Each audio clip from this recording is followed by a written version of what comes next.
nascemos, porque vivemos e para onde a gente vai retornar. Então, neste momento, nós vamos aliar todas a nossa vibração, nesse momento da leitura do nosso trabalho, dessa oração, que envolva todos aqueles que estão no livro de prece, encarnados e desencarnados, diante da necessidade de cada um. Que essa prece envolva também toda a nossa família, né? Aqueles que ainda estão nesse tempo de não estar conosco, enfim, a todos os hospitais, manicômios, aqueles que nos dias de hoje partiram, aqueles que também estão no leito do hospital, que fizeram a sua cirurgia, estão em recuperação. Então, Senhor, escutai a nossa prece. Pai nosso que estás no céu, santificado seja o vosso nome. Venha a nós o vosso reino. Seja feita a vossa vontade, assim na terra como no céu. O pão nosso de cada dia nos dai hoje. Perdoai as nossas ofensas, assim como nós perdoamos aqueles que nos têm ofendido. Mas não deixeis, Senhor, cair em más tentações, mas livrai, Senhor, de todos os males, que assim seja. Mais uma vez, Pai, Mestre Jesus, Manuel Francisco da Luz, que é o livro aqui da nossa casa, e essa espiritualidade está sempre conosco nesta reunião pública. Nós damos por aberto mais uma reunião da noite de hoje, que assim seja. Pode ficar à vontade, minha irmã. Obrigada. Boa noite. Todos estão bem? Estamos todos felizes por estarmos aqui. Eu agradeço muito o convite da casa. A nossa querida irmã Aline fez o convite em nome da casa Manuel Francisco da Luz. E é sempre uma grande satisfação estar aqui nessa casa, falando algo que a gente tem estudado um pouco, porque aqui é um local que eu muito aprendo. É a minha escola, uma escola muito especial na minha vida. Então, eu quero só saber se tem alguém que está aqui pela primeira vez. Muito bem-vindos, sejam muito bem acolhidos, que voltem sempre. Então, a maioria aqui conhece a doutrina espírita, né?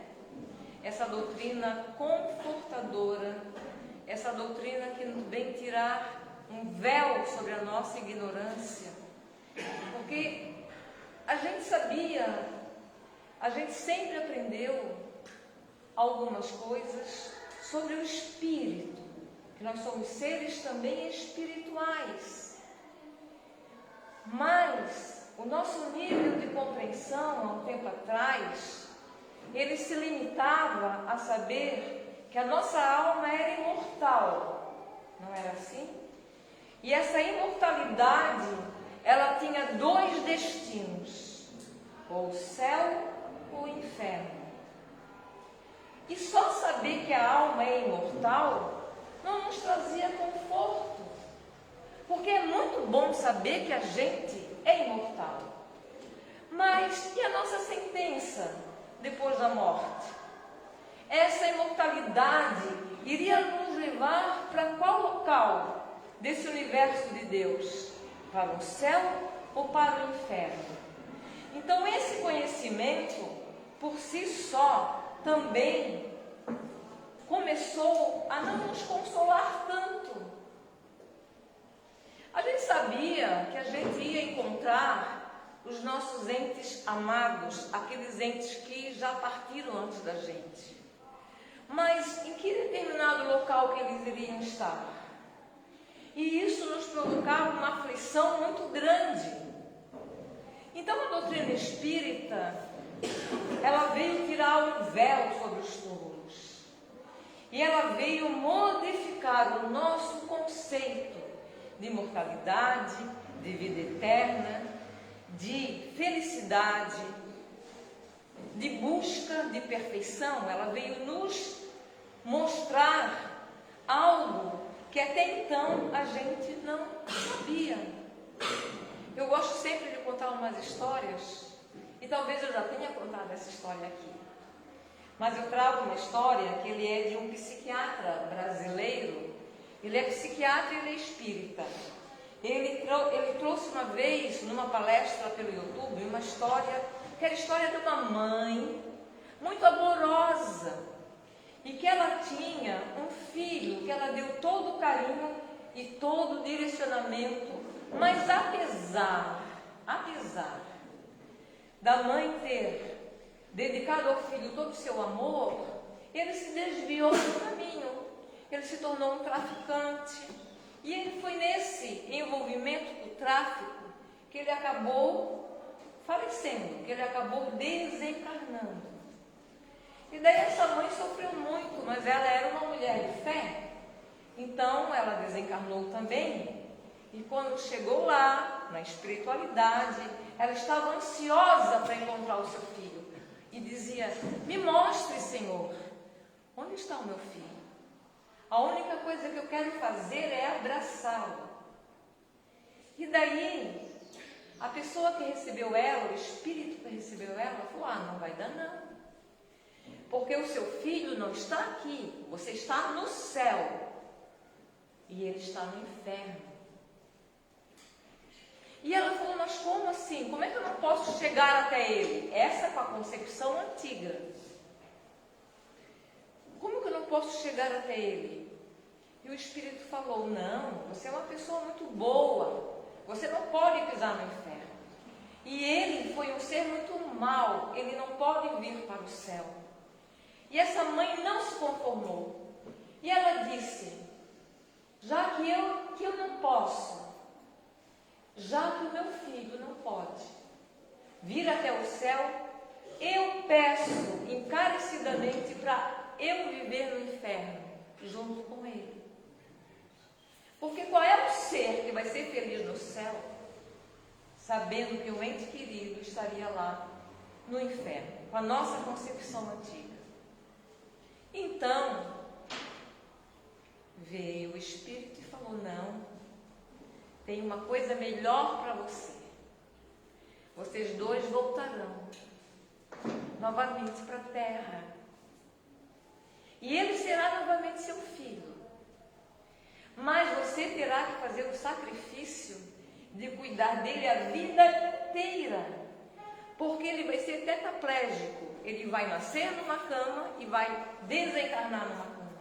Ele vai ser limitado dos seus movimentos. Porque se ele tiver os movimentos, nós sabemos que ele vai buscar novamente o que na outra encarnação ele se desviou. E ele, para o bem dele, ele precisará voltar como tetraplégico. Ela aceitou. Então esse é o consolo. Esse é o grande consolo da doutrina espírita, que ilustra bem as nossas vidas. Não é o fim a desencarnação. E não há mais a ideia do céu nem do inferno. Eterno. Existe o sofrimento causado pela nossa própria mente. Então a encarnação é a oportunidade de reajuste. É a oportunidade da gente reparar os nossos equívocos. E tem uma palestra de uma pessoa, de um palestrante espírita chamado Jorge Elahá. O nome da palestra é As Dores e os Abrigos de Deus. Ele fala que a família é o primeiro abrigo de Deus para aliviar nossas dores.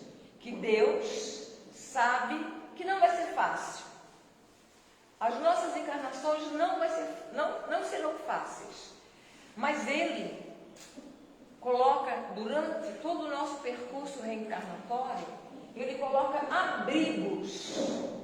Abrigos para a gente se acomodar, se acolher, se confortar. E o mais importante desses abrigos é a família. É o primeiro abrigo e é aquele abrigo que vai dar um acolhimento durante todo aquele percurso reencarnatório que a gente tem planejado para aquela vida. Então, a felicidade que nós temos é que existe um projeto que não há ninguém aqui fora desse projeto. Ninguém. mundo aqui, todo mundo que está no planeta Terra, e até aqueles que já partiram, que estão na erraticidade, que esperam reencarnar, todos estão nesse projeto, que é o projeto de felicidade, porque nós estamos condenados, a palavra aspas, na palavra condenados, a sermos felizes. Só que para que a gente alcance essa felicidade, a gente vai ter que passar por tribulações, mas não são castigos, são ensinamentos, são métodos, metodologias que nos conduzirão a essa felicidade. E assim a gente vai, de degrau em degrau, até alcançar essa felicidade. Porque quando Jesus veio, o que ele disse? Ele disse uma promessa para todos nós, que nós todos chegaríamos ao Pai, a Deus, e que nenhuma ovelha se perderia, seja qual for a situação que a ovelha se encontre hoje, nenhuma se perderia, porque Deus tem paciência, Ele nos espera, e Ele respeita a nossa livre vontade, a nossa iniciativa, o nosso momento, mas Ele não nos abandona. O próprio organizador estrutural, que organizou toda a estrutura biológica da Terra, esse ser chamado Jesus, que organizou a estrutura biológica da Terra, ele investiu muito para que esse projeto seja cumprido. Ele investiu e investe para que esse projeto seja cumprido. Em nenhum momento nós estivemos sozinhos.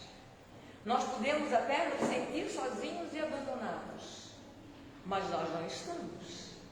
Não houve nenhuma época da humanidade, nenhuma época em que nós estivemos na Terra, em que Jesus não tenha enviado para a Terra seres muito iluminados para nos orientar. Eu trouxe só alguns exemplos, poucos exemplos, porque o nosso tempo é curto. 5.000 anos antes de Jesus nascer, Krishna foi um ser tão iluminado que ele disse para a humanidade: nós conseguiremos encontrar a nossa iluminação, e o caminho da iluminação é o conhecimento das leis. Nós temos que conhecer as leis que regem o universo para a gente chegar na felicidade, chegar na iluminação. 500 e poucos anos antes de Cristo veio Buda. E o que o Buda falou? Ele pegou o conhecimento de Krishna e falou: mas só conhecer as leis não basta. Nós temos que conhecer as leis que regem o universo, mas nós precisamos também conhecer a nós mesmos. Conhece-te a ti mesmo, mergulha no teu ser, faz um mergulho em ti, porque só te conhecendo tu conseguirás encontrar o caminho da iluminação. Não foi assim simples, é claro. Tem um monte de norma, um monte de orientação. Estou resumindo. Veio Zoroastro, 7 séculos antes de Cristo. Zoroastro foi o primeiro que trouxe a ideia de céu e inferno, que se tenha conhecimento nos livros. No Egito, Hermes Trismegisto, esse sábio, ele trouxe naquela época as 7 leis que governam o universo. E todas essas leis governam todas as coisas que são manifestadas hoje no universo inteiro. O mentalismo, a lei de correspondência, a lei de causa e efeito. Então são 7 que ele nos trouxe. Olha só a sabedoria, gente.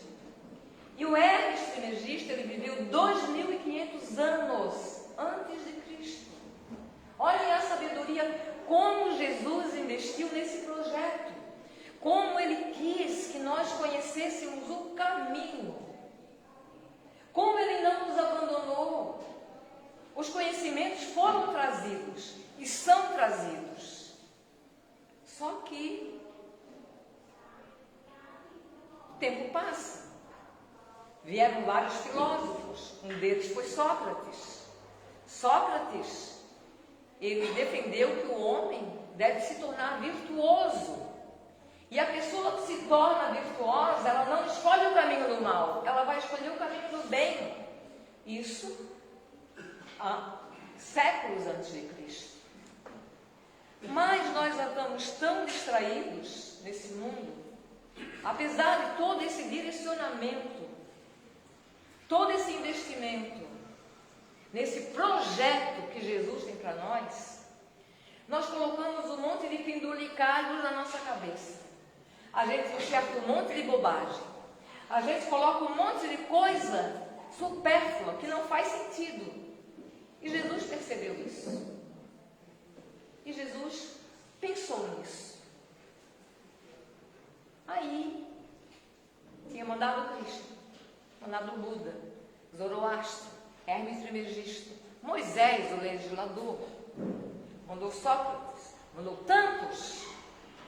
Mas nós ainda estávamos mergulhados numa vida tão material.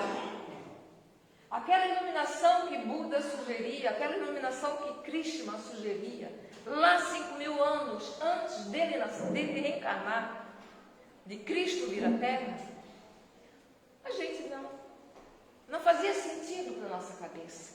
Então ele mesmo veio. Jesus veio, poxa, é hora de eu ir. É hora de eu descer, vou ter pessoalmente com eles. Eu vou viver pessoalmente com eles, para ensinar mais o que Cristo traria, que Zoroastro não falou, o que Cristo traria de diferente para nós,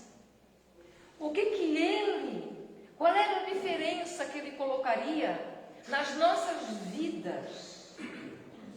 Se tantos já vieram, o que ele traria de mais? O que ele superaria os outros? Então, vamos recapitular.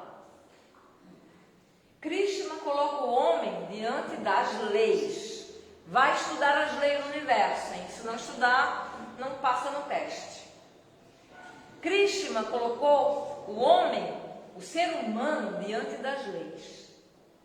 Buda colocou o ser humano diante de si mesmo. É um espelho que está aqui na minha frente. E Cristo colocou o homem, o ser humano, diante de quem?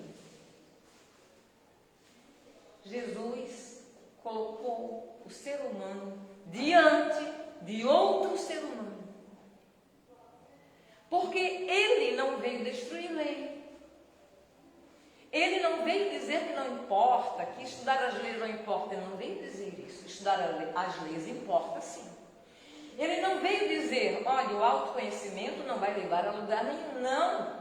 Ele sabe que o autoconhecimento vai levar sim a um caminho. Ele não veio destruir isso. Mas ele veio dizer que isso não basta. Não basta conhecer as leis do universo. Não basta se autoconhecer se não amar. Mas esse amor também tem que ter direcionamento. Porque eu posso amar, me sentir o ser que mais amo na Terra e ter um amor tóxico. Um amor possessivo. Um amor que ao invés de libertar, escraviza. Então, até amar, Jesus veio ensinar a gente a amar. Não basta amar. O amor, ele tem que se movimentar para o bem. Se esse amor não se movimenta para o bem, algo está errado aí. Se esse amor está provocando sofrimento, se esse amor está provocando sufocamento, dominação, tem algo errado aí. Então, a referência para o amor que Jesus veio nos dar é o bem. O amor só vai ser útil se ele se colocar diante do próximo e esse se colocar diante do próximo produzir o bem. Se não for assim, vai ficar ali, da história. O bonde vai passar, o trem vai passar e a gente vai ter que aprender mais alguma coisa. Então Jesus veio para isso. Jesus sabe tudo de química, de física, de medicina. Ele é PhD, tem todos os títulos em arquitetura. Para ele ser o governador da terra, ele tem todos os títulos que a gente possa imaginar. Ele fala todas as línguas, ele é poliglota. Ele não é só brasileiro, ele é poliglota. Ele é arquiteto, ele é engenheiro, ele é médico. Mas ele não veio para ensinar nada disso. Ele sabia que isso outras pessoas nos ensinariam. Ele veio para nos colocar diante do próximo. Não basta ficar diante da lei, não basta ficar diante de si mesmo. Tem que se colocar diante do próximo. E em movimento de um amor que faça o bem, não um amor que vá trazer algum prejuízo, um amor, né? Um suposto amor que vai trazer prejuízo para esse próximo. Então, todos que antecederam Jesus, todos, eles foram úteis. Não que eles não fossem úteis, todos foram úteis. Só que eles conseguiram influenciar pequenos agrupamentos sociais. Não vieram para toda a gente. Porque o que eles ensinavam não era compreensível para toda a gente. Então, Jesus veio para toda a gente. Para o pobre, para o rico, para o doente, para o são, para o criminoso e para o justo, para o rico, para o pobre. Ele não fez asepsia de ser humano. Ele veio para toda a gente. Quando Krishna morreu, os seus discípulos se recrutaram todos dentro de um monastério. Eles não foram para a rua. Eles foram todos para dentro de um monastério para se iluminar. Agora que Krishna morreu, vão estudar, vão se iluminar, vamos se iluminar. Quando Buda morreu, os discípulos de Buda se colocaram dentro dos templos budistas. Vamos ficar aqui, auto-iluminando, autoconhecendo, vamos ler, vamos lá. Eles conseguiram construir doutrinas secretas. Os discípulos de Krishna e os discípulos de Buda. Doutrinas secretas. Porque o conhecimento era muito difícil para o homem comum. Mas quando Jesus morreu, para onde foram os seus discípulos? Eles foram se misturar com todas as gentes. Eles foram para a galera, como diz o ditado, como diz a gíria, foram para a galera. Eles abriram portas para que aquele excluído entrasse, para que o leproso conseguisse entrar. Os discípulos de Jesus foram para todos os lados do mundo. Eles foram se misturar, eles não ficaram isolados no mundo, estudando o que Jesus falou. Não, agora eu vou escrever, agora não, agora vamos produzir. Não. Eles foram ensinar o que eles tinham vivido com Jesus e eles foram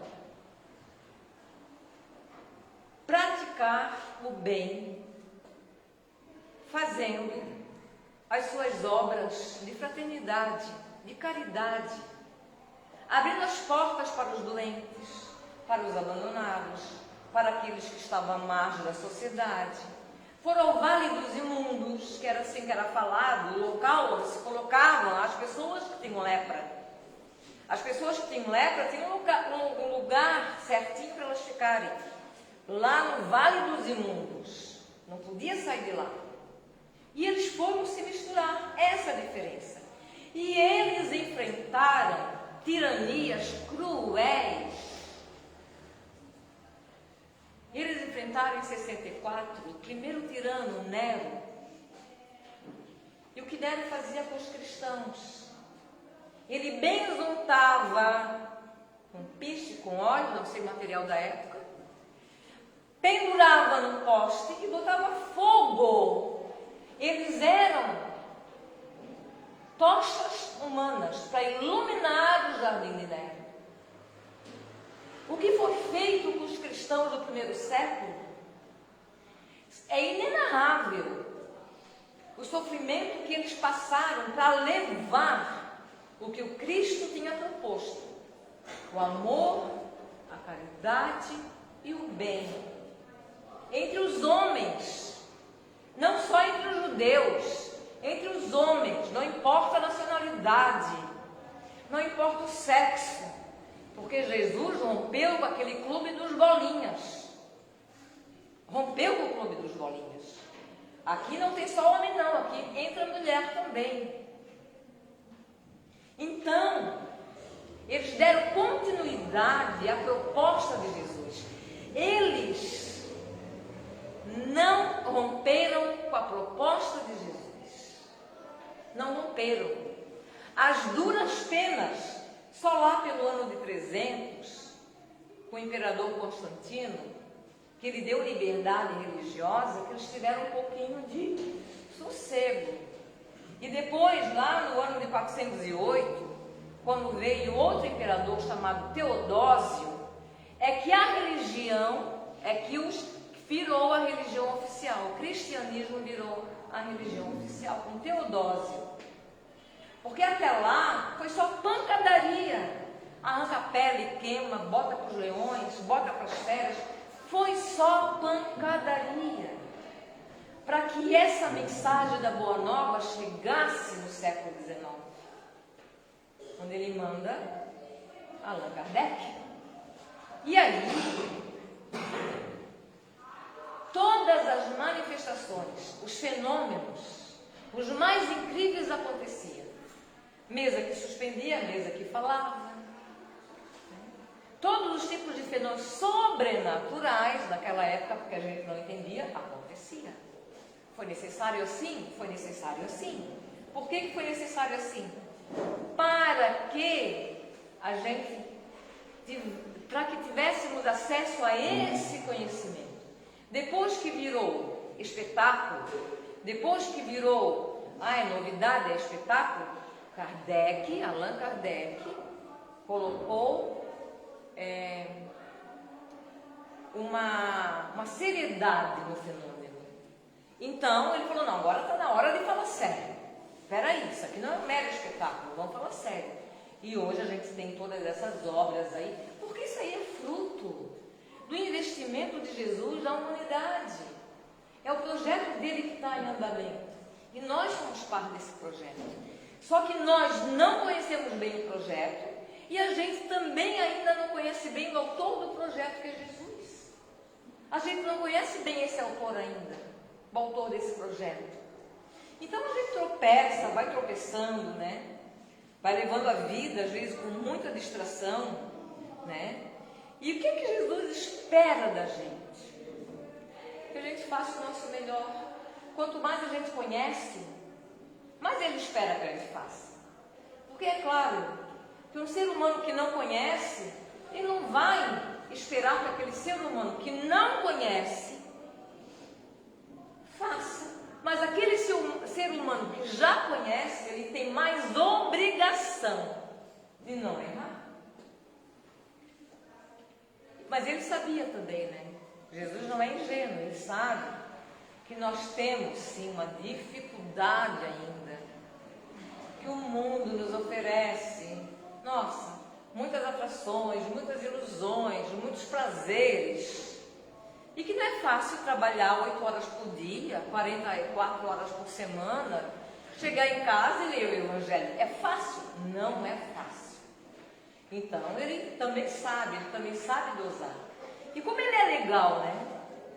A metodologia dele, como ele sabe que nós temos uma dificuldade para exercitar a Boa Nova, ele nos deu pequenos treinamentos.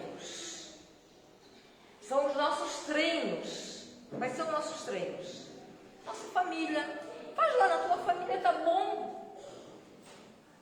Olha para o teu filho, tá bom. Olha para a tua companheira, para o teu companheiro, para a tua mãe, para o teu pai, para o teu irmão, tá bom.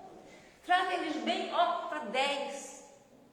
Então, esses pequenos treinos que Jesus nos deu, chamados as nossas famílias, eles são, na verdade, momentos de treinamento. Porque o objetivo nosso é aumentar a nossa cerquinha. A gente, amar o próximo como a ti mesmo. Mas quem é o meu próximo? Eu coloquei a cerquinha aqui no ladinho do meu umbigo. O meu próximo aqui, minha mãe, meu pai, meu filho, a cerquinha está aqui. O objetivo nosso desse projeto é expandir essa cerquinha. Vai mais para lá essa cerquinha. Vamos amar mais. Talvez a gente ame os parentes que não moram com a gente. Talvez a gente ame aqueles que trabalham com a gente. Talvez a gente ame aqueles que estão dentro do centro espírita da igreja. Talvez a gente consiga amar. Até que um dia a gente consiga derrubar essa cerquinha. Não precisa mais cerquinha. E a gente vai se transformar numa grande família universal. Em amor. Esse é o projeto. Mas a gente está com a nossa cerquinha ainda. E a gente não sabe sacralizar os nossos momentos com a nossa família.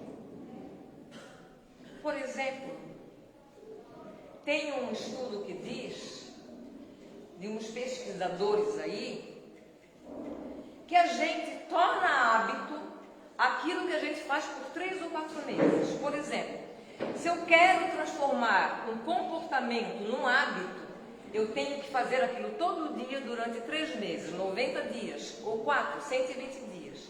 E aquilo vai se tornar hábito. Por exemplo, se eu acordo, ao invés de reclamar da chuva, eu pensar, essa chuva está servindo para algum ser, talvez as plantas estejam felizes pela chuva. Talvez elas estejam festejando. Se eu conseguisse olhar o sentimento, a reação das plantas, a linguagem das plantas, talvez eu visse as plantas tudo em festa com a chuva. É uma maneira diferente de ver a chuva. Se eu pego o carro para ir para o trânsito, naquele trânsito horrível, onde todo mundo espera que eu buzine, ao invés de buzinar, eu faço alô, alô e dê um sorriso, não é um comportamento diferente, eu não posso transformar isso num hábito. Então, são nesses pequenos treinamentos que nós vamos expandindo a nossa capacidade de amar e de ser fraterno. Então, a natureza, para concluir, a natureza, ela sempre nos dá tudo o que nós pedimos. Pede uma pedra, a natureza dá. Pede uma flor, ela te dá. Pede uma árvore, está lá. Até o ouro. Se saber procurar direitinho, ela dá. Petróleo, está lá, ela dá. E o que é que nós damos para a natureza? A gente só tira. Se Deus nos pede alguma coisa, o que é que a gente dá? Pitágoras era um filósofo antigo que dizia que nós temos que aprender com a natureza. Nós não conseguimos conviver com seres humanos diferentes da gente. Mas olha a floresta.